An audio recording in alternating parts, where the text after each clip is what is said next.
Zoom gives you the ability to designate other participants as co-hosts in your meeting.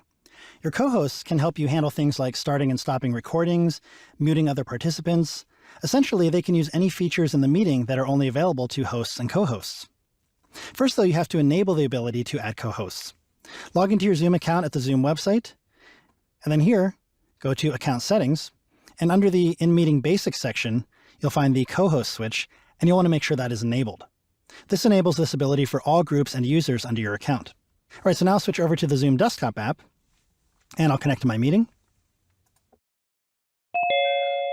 And we see that Nick is already here. Hi again, Nick. Hello. Okay, so there are a couple of ways to assign someone to be a co-host during your meeting.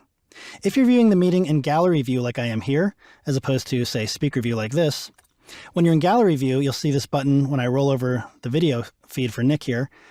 I see this 3-dot button, and I can click on that, and I can choose Make Co-host. I'll confirm that I do want to do that. And I can see the message that Nick Brazzi is the co-host now. So Nick, if you look at the bottom of your screen, you now see the Manage Participants button, correct? That's right. Instead of just the Participants button. And if you were to click the Record button, you would see the options to record on this computer or to the cloud instead of just locally, like a participant would be able to do. And you no longer have to ask permission to do that as well. You can just start recording as a co-host.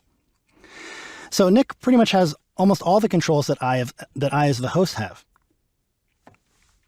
But as the host, I can still have control over the co-hosts. I can roll over Nick's name by going into Manage Participants here, choosing More, and I could withdraw that co-host permission if I wanted to.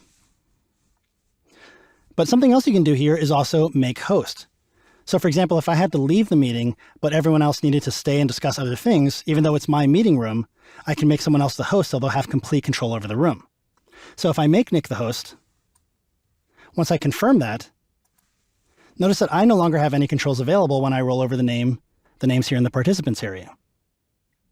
And down at the bottom, I just see the Participants button and not Manage Participants. And if I roll over Record, I have to ask for permission to do that from the host, which is now Nick. And the only way to get my host permissions back is if Nick makes me the host. But keep in mind, this is only for the session that I'm currently in. The next time I start a new meeting from my meeting room, I'll be the host again, as always. All right, so that's how to designate another participant in your meeting as your co-host or as the host. Thanks again for helping me out, Nick. No problem. All right, we'll see you later.